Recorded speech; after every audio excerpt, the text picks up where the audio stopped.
Hello दोस्तों, स्वागत है आपका स्लीपी क्लासेस में। और आज हम जो केस लॉ सीरीज़ में K M Nanavati versus state of Maharashtra AIR 605 1962 के बारे में जानेंगे।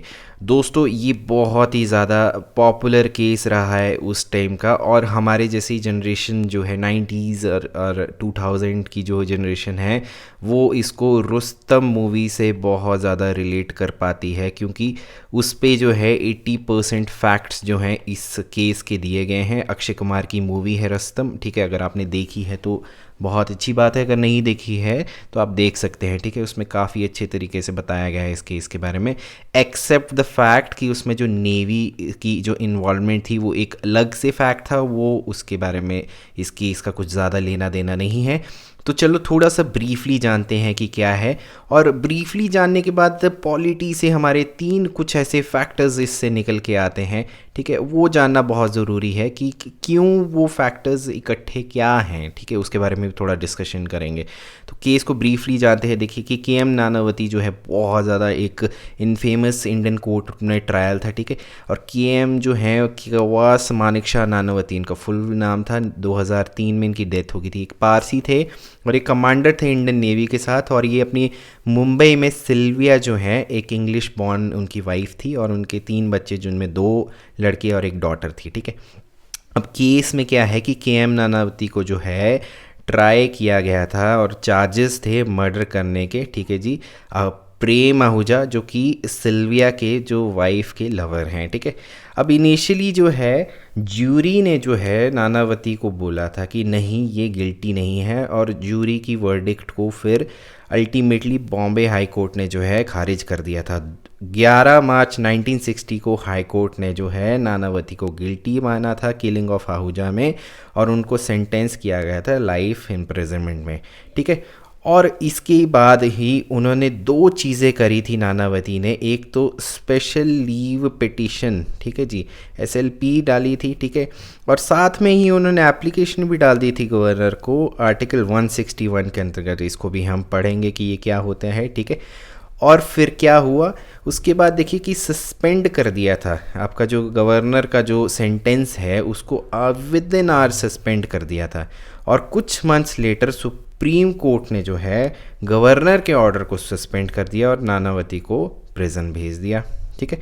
अब इसके बाद क्या है कि उनको जो है पेरोल ग्रांटेड हुई, ठीक है। पेरोल क्या होता है, एक टाइम पीरियड मिलता है, ठीक है, काइंड ऑफ मतलब कुछ 10 या 12 दिन या जितने भी जो आपका जेल सुप्रिटेंडेंट है वो ग्रांट करता है। तो हेल्थ ग्राउंड्स पर उनको पेरोल मिली थी 1963 में, और 1 साल बाद उनको जो है पार्डन मिल गई थी, जिसके 161 के बारे में हम बात करेंगे आगे, ठीक है।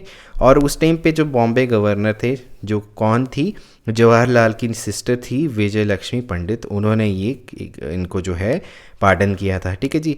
अब ये जो है इंटरेस्टिंगली लास्ट केस है जूरी ने जो सुना था, उसके बाद क्या है गवर्नमेंट ने अबॉलिश कर दिया था जूरी ट्रायल्स उसके बाद, ठीक है। तो देखिए कि 3 फैक्टर्स निकल के आते हैं। सबसे पहले ये last jury case of India था, दूसरा स्पेशल लीव पिटीशन क्या होती है, और तीसरा what are pardoning powers of governor under article 161, ठीक है। तो सबसे पहले देखते हैं लास्ट ज्यूरी केस के ऑफ इंडिया, ये तो हमने चलो मान लिया। अब जूरी केस क्या होता है, देखिए जूरी एक ग्रुप ऑफ क्या होता है, पीयर्स होता है या पर्सन्स होता है, ठीक है जी। और वो जो है जैसे ये बैठे हुए हैं वो सोसाइटी के विभिन्न अंग से आते हैं, ठीक है जी। जिनको जिनको जो कि सिविल सोसाइटी से भी बोल सकते हैं, जिनको समझ है, सूझबूझ है, ठीक है। अब इसमें क्या है कि जूरी का जो है इमोशंस से बहुत ज़्यादा जो है जुड़ा रहता है। जो आपका एडवोकेट है वो उनके इमोशंस को बहुत यूज़ करता है, लेकिन देखिए दोस्तों कि लॉ जो है वो इमोशंस को कम देखता है, फैक्ट्स और एविडेंस को ज़्यादा देखता है, ठीक है। और नानावती केस में जूरी ने जो है इमोशंस को बहुत ज़्यादा किया। देखिए उन्होंने कहा था कि इनकी वाइफ जो है चीट कर रही थी, उनको गुस्सा आ गया, उन्होंने शूट कर दिया, लेकिन गुस्सा आया भी तो वो दैट गेव नो रीजंस कि वो जो है उनको जो है नॉन गिल्टी कर पाए। तो ठीक है, ये last case of jury of India अगर आपसे पूछा जाता है तो के एम नानावती केस होगा। अब एसएलपी क्या होता है, स्पेशल लीव पिटिशन क्या होता है? देखिए कि कोई भी लीगल सिस्टम है उसमें हायरार्की ऑफ कोर्ट्स है। देखिए कि आपका हायरार्की ऑफ कोर्ट्स में देखते हैं कि आपका जो है सब जज जो होते हैं, ठीक है जी, जुडिशल मजिस्ट्रेट फर्स्ट क्लास, वहाँ से आपका जाते हैं चीफ जुडिशल मजिस्ट्रेट, फिर आपका एडिशनल सेशन जज, और फिर आपका जो है डिस्ट्रिक्ट एंड सेशन जज।